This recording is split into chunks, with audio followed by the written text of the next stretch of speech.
안녕하세요. 텍스트로닉스 기술지원팀 김광호입니다. 지금 보시는 이 파워포인트는 저희 오실로스코프의 기본적인 기능에 대해서 설명을 하고 있어요. 오늘 이 강좌를 들으시고 난 후에는 저희 오실로스코프가 어떻게 만들어졌으며 측정하고자 하시는 신호에 따라서 어떤 장비를 선택해야 되는지를 알 수가 있으실 겁니다. 오늘의 이제 컨텐츠인데요. 보시게 되면 저희 스코프의 기본 구조에 대해서 먼저 설명을 드리고, 두 번째로 저희 버티컬 시스템과 호리젠탈 시스템, 그리고 트리거 시스템, 이 세 가지의 기본이 되는 시스템에 대해서 설명을 드리게 될 겁니다. 이 설명을 들으시게 될 때 버티컬 시스템과 연관 있는 밴드위스라고 하는 스펙에 대해서 들으시게 될 거고요. 호리젠탈 시스템과 관련 있는 샘플링 레이트에 대해서 설명을 들으시게 될 겁니다. 마지막으로 이제 스코프에 대해 설명을 들으셨기 때문에 스코프에 연결해서 사용되는 프로브에 대해서 설명을 드리도록 하겠습니다. 먼저 오실로스코프의 구조예요. 보시는 바와 같이 스코프는 크게 네 가지 파트로 구분이 되어 있으십니다. 디스플레이 부분과 버티컬 부분, 호리젠탈, 트리거라고 하는 네 가지 부분으로 이루어져 있습니다. 이 네 가지 부분은 과거 한 60년 전부터 만들어져 온 아날로그 오실로스코프부터 계속 같은 맥락을 유지하고 있습니다. 이 네 가지 기본 구조를 통해서 오실로스코프가 동작을 하고 있고, 사용자는 현재까지도 이 구조를 통해서 스코프를 동작시키고 있습니다. 스코프의 블록 다이어그램을 보시게 되면, 먼저 신호가 들어오게 되면 버티컬 유닛 쪽에서 신호를 인지를 하게끔 되어 있습니다. 신호의 레벨을 인지해서 ADC 컨버팅을 통해 메모리에 저장을 하게 되면, 호리젠탈 쪽에서 그 메모리를 가지고 시간의 흐름에 따른 파형의 모양을 디스플레이 시켜주는 역할을 하고 있습니다. 그랬을 때 이 호리젠탈의 파형이 보여지는 시점과 그 부분에 대한 흐름의 빠르기를 조정하는 트리거 유닛이 호리젠탈을 컨트롤하고 있다라고 보시면 되겠습니다. 기본적인 구조에서 버티컬 시스템을 먼저 설명드리도록 하겠습니다. 버티컬 유닛을 보시게 되면 일반적으로 프로브가 연결되는 하단부에 바로 윗부분에 존재를 하고 있고요. 이 부분에 스케일 납과 일반적인 포지션 납, 그리고 기능 버튼들로 이루어져 있습니다. 버티컬 유닛이라 하면 이 기능만을 얘기하는 것이 아니라 이 기능들이 실제로 동작하고 있는 아래쪽에 보이시는 하드웨어적 유닛 전체를 통틀어서 저희는 버티컬 유닛이라고 하고 있어요. 버티컬 유닛이라고 하는 부분에서 결정되는 부분은 오실로스코프의 스펙에 보시게 되면 밴드위스와 샘플링 레이트라고 하는 아주 기본적인 중요한 스펙이 있으신데, 밴드위스를 결정짓는 게 바로 이쪽에 있는 버티컬 유닛 때문이라고 볼 수 있으십니다.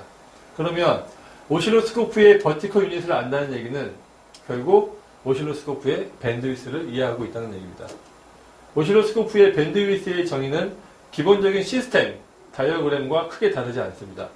어떤 시스템을 설계할 때 그 시스템의 주파수 분석을 보시게 되면 시스템이 기본적으로 파워 레벨을 유지를 하며 인풋이 아웃풋을 따라갈 수 있는 구조를 이루고 있어요. 하지만 어느 순간부터는 컷오프 프리퀀시 이후부터는 그 파워 레벨이 급감해서 더 이상 높은 주파수대에서는 그 시스템이 동작하지 않음을 알 수 있으십니다. 오실로스코프 같은 경우에는 컷오프 프리퀀시 이후부터는 더 이상 계측기의 측정이 불가능하십니다. 이 부분은 밴드위스를 넘어선 부분이라고 말씀드릴 수 있고, 실제로 컷오프 프리퀀시에서 마이너스 3dB 정도의 파워 감소가 일어나게 되는 이 시점을 저희 오실로스코프는 오실로스코프의 밴드위스다라고 규정짓고 있습니다. 예를 들면 1kHz의 밴드위스를 갖는 오실로스코프를 예를 들어 볼게요. 오실로스코프의 밴드위스가 1kHz다라고 하는 얘기는 1kHz의 사인 웨이브까지 측정이 가능하다. 즉, 사인 웨이브 측정을 하는데 파워 레벨은 마이너스 3dB 정도가 감소가 일어났겠죠. 근데 여러분들이 최근 들어서 측정하는 시스템들은 저희가 1kHz의 시그널을 찍는다라고 하는 얘기는 1kHz의 사인 웨이브를 측정하는 것이 아니라 1kHz의 클럭 파형을 측정하시는 경우가 대부분입니다. 즉, 헷갈리시면 안 되는 부분은 오실로스코프의 밴드위스는 사인 웨이브에 대한 정의다 라고 보시면 되고요. 측정하시고자 하는 클럭 성분을 보시게 되면 이렇게 사인 웨이브 하나에 세 번째 하모닉 성분이 되는 세 번째 하모닉 성분, 그리고 다섯 번째 하모닉 성분이 되는 다섯 배의 하모닉 성분이 추가되게 되면 점점 파형이 합쳐진 모양이 클락에 가까워지고 있음을 알 수 있습니다. 궁극적으로 무한대의 사운드 웨이브가 모두 합쳐지게 되면 퓨리에 트랜스폼 원리에 의해서 정확한 반복되는 어떤 일정 주기의 클럭이 완성되는 것을 볼 수 있으신데요. 오실로스코프로 이런 1kHz의 클럭 파형을 측정한다는 것은 실제로 불가능하십니다. 왜냐하면 무한대의 밴드위스가 필요하기 때문이죠. 그렇다면 과연 엔지니어 분들과 계측기를 만드는 엔지니어 분들은 어느 정도까지 측정을 해야지만 제대로 측정을 했다고 볼 수 있느냐라고 하는 점에서 서로 프로빙 포인트와 사용자의 환경에 따라서 발생할 수 있는 오차율을 계산을 했습니다. 3% 이내의 오차로 들어가게 됐을 때 그런 경우에 저희는 이 파형을 제대로 측정하고 있다라고 얘기를 하게 되고요. 3% 이내의 오차를 측정하기 위해서는 이 파형 내부에 있는 사인 웨이브의 하모닉 성분이 적어도 5배 정도까지는 돼야지만 클럭 웨이브 형태에서 약간 번영된 이 모양 상태, 즉 오차 3% 이내의 파형이 측정 가능하다라고 할 수 있습니다.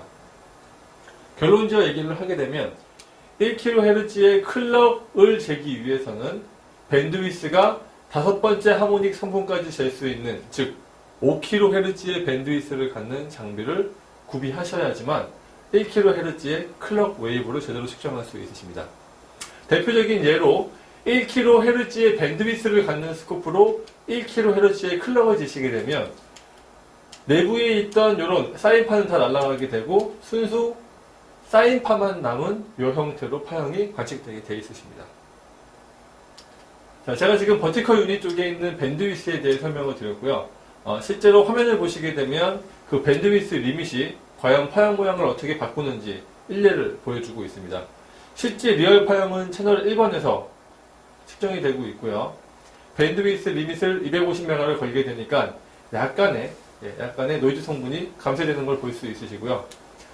20메가에서 밴드위스 리밋을 거시게 되니까 파형 전체가 완전히 누워버린 곡선 형태, 즉 사인파 형태로 변형되는 것을 볼 수 있습니다.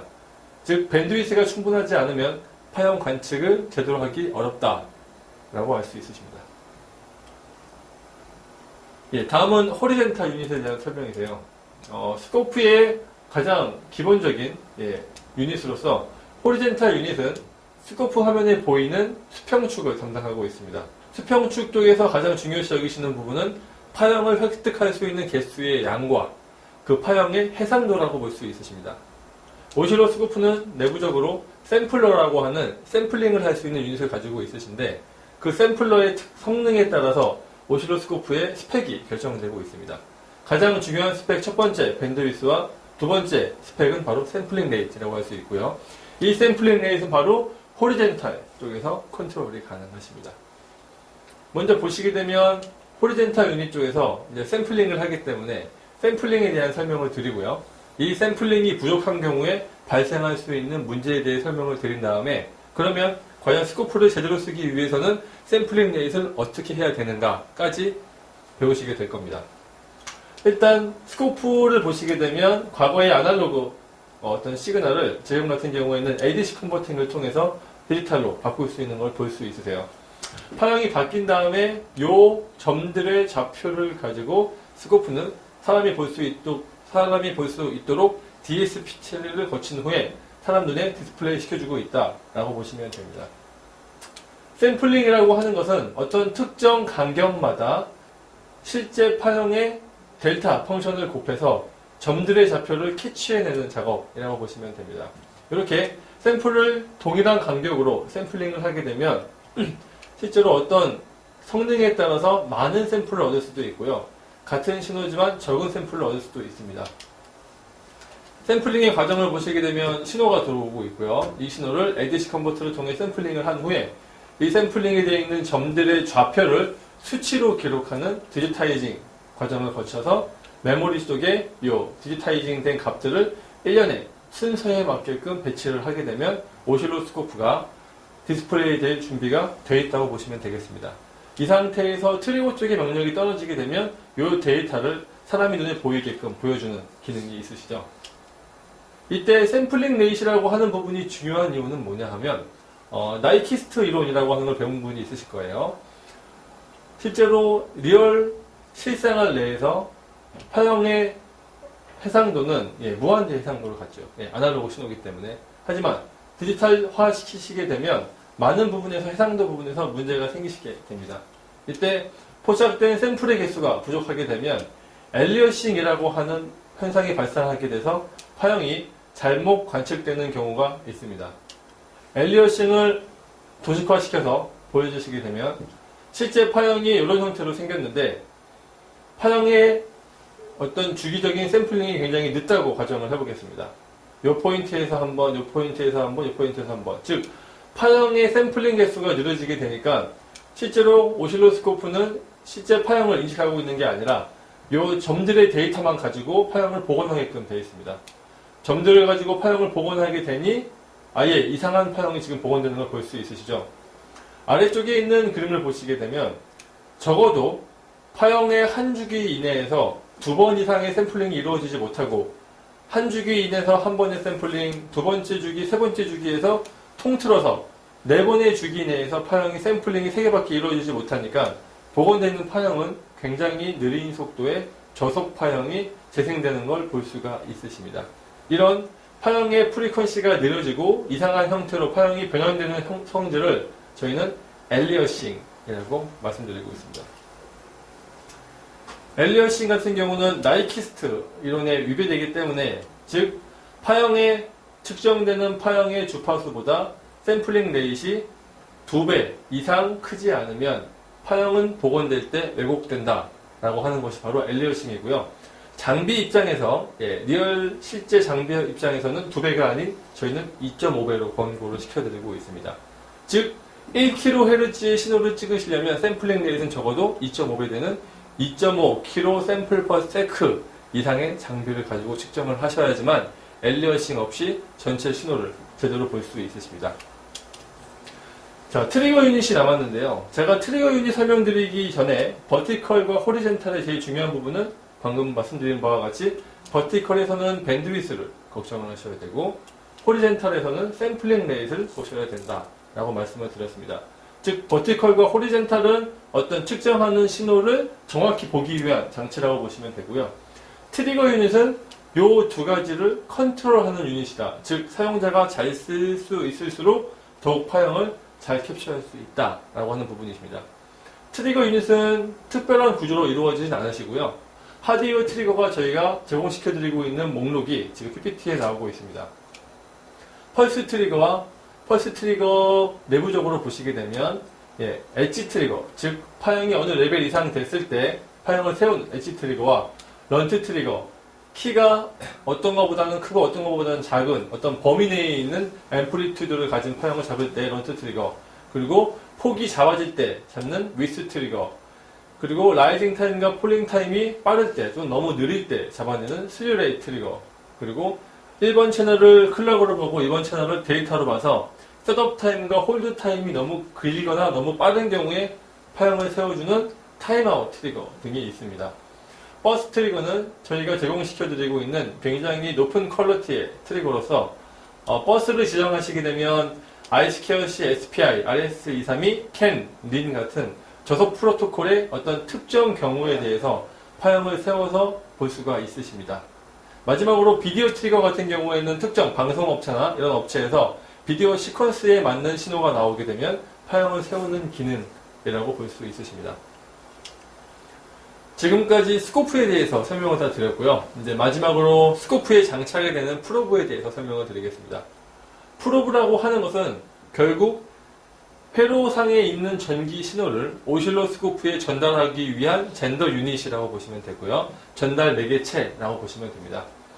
오실로스코프는 외부에서 들어오는 신호를 순수 전압만으로 인지가 가능하십니다. 그 얘기는 프로브의 종류는 전압을 재는 전압 트리거와 그리고 로직을 재는 롤리 트리거, 전류를 재는 전류 트리거, 온도, 광학, 트랜스듀서가 있으시지만 궁극적으로 오실로스코프에 전달되는 신호는 다 전압으로 변형된 상태로 전달이 돼야 된다라고 보시면 되고요. 온도, 광학, 트랜스듀서 같은 경우에는 특정한 어떤 컨버터라고 보시면 되겠습니다. 여러분들이 많이 사용하실 프로브는 전압 프로브고요. 그 이후에 전류 프로브와 논리 프로브로 사용하시게 될 겁니다. 각각 프로브 내부의 소자를 보시게 되면 수동 프로브와 능동 프로브가 존재를 하고 있는데요. 수동 프로브는 수동 소자로 이루어졌기 때문에 튼튼하고 값이 싼 반면에 정밀한 측정은 불가능하십니다. 능동 프로브는 액티브 소자가 들어있으시죠. 내부에 OPM프가 들어있으십니다. OPM프가 들어있기 때문에 OPM프가 들어있는 능동 프로브는 빠른 신호를 잴 수 있고 굉장히 정밀도가 높은 신호를 잴 수가 있으십니다. 이런 수동 프로브와 능동 프로브의 특성을 가진 프로브가 내부적으로 존재를 하고 계시고요. 그리고 전압 프로브만 특별하게 차동 프로브라고 하는 것이 별도로 존재를 하고 있습니다. 차동 프로브는 디퍼런셜 프로브, 즉 양단 간의 전압을 재는 프로브입니다. 일반적으로 많이 사용하시는 프로브는 싱글 프로브죠. 그라운드 대비 한 포인트의 전압을 재는 프로브, 그리고 전압 프로브에서 특별히 차동 프로브를 제공하고 있다 정도로 아시게 되면 프로브에 대한 전반적인 내용이 이해가 가실 겁니다. 전류 프로브는 저희 텍트로닉스에서는 전류의 흐름을 끊어재는 멀티미터가 아닌 전류상에 유도되고 있는 전자기 유도 현상을 측정을 해서 그 부분을 전압으로 변형시켜 커런트량을 표시해주는 전류 프로브를 제공하고 있습니다. 프로브에 대한 사용 이점을 표시하고 있습니다. 편리성이시고요. 부하 효과의 감소가 있으십니다. 즉 편리하다는 얘기는 지금은 프로브가 없으면 모든 신호를 찍기가 거의 불가능한 상태입니다. 부하 효과의 감소란 부분은 아시다시피 일반적인 프로브의 임피던스는 10메가에서 20메가 정도 ohm의 임피던스를 갖습니다. 그렇기 때문에 큰 외부 저항으로 인해서 회로 전체에 미치는 영향을 줄인 상태에서 신호를 찍을 수가 있으시고요. 바깥쪽에서 나오는 EMI 간섭이라든지 라디에이션 되는 그런 어떤 일렉트리컬 펄스로부터 시그널의 품질을 보호해서 스코프에 전달할 수가 있습니다. 마지막으로 스코프의 시그널, 앰플리튜드 및 기타 기능을 핸들링하기에 프로브가 없으면 최근 들어서는 거의 불가능한 상태라고 볼 수가 있으세요. 스코프의 가장 기본적인 등가 회로를 지금 보고 계십니다. 오실로스코프는 크게 내부적으로 1메가옴의 저항을 가지고 있고요. 내부적으로 20피코페럿의 캡을 가지고 있습니다. 프로브 내부를 보시게 되면 프로브는 내부적으로 9메가옴의 임피던스를 가지고 있으세요. 그렇기 때문에 9메가옴의 임피던스와 스코프의 1메가옴 합쳐서 총 10메가옴의 부하가 DUT의 전압 끝단에 걸린다고 보시면 돼요. 일반적으로 회로보드를 보시게 되면 50옴, 디퍼런셜로는 100옴 같은 굉장히 낮은 임피던스로 라우팅이 되어 있으시기 때문에 10메가옴을 프루빙 한다고 해서 신호가 거의 일그러지지 않습니다. 그렇기 때문에 저항이 크면 클수록 신호에는 영향을 주지 않으면서 스코프는 더 정밀한 신호를 측정할 수가 있으세요. 두 번째로 프로브를 쓰시게 되면 임피던스를 증가시키는 이외에 캡 성분을 직렬로 연결하는 효과가 있기 때문에 캡은 직렬로 연결하시면 값이 줄어들죠. 그래서 캡 성분을 줄이는 효과가 있습니다. 캡 성분을 줄인다는 얘기는 즉 시그널이 눕는 현상을 줄일 수 있다는 얘기입니다. 라이징 엣지를 정확히 볼 수 있는 특성이 있으세요. 나머지 여러 가지 장점이 있으시고요. 그리고 이 프로브는 수동 프로브이기 때문에 값이 저렴하며 굉장히 높은 볼테이지까지 측정이 가능하십니다. 지금까지 스코프와 프로브에 대해서 간단히 설명을 드렸고요. 앞으로 특정 신호를 측정하실 때 그 신호에 맞는 장비를 제대로 선택할 수 있게끔 도움이 되는 강좌가 되었으면 좋겠습니다. 감사합니다.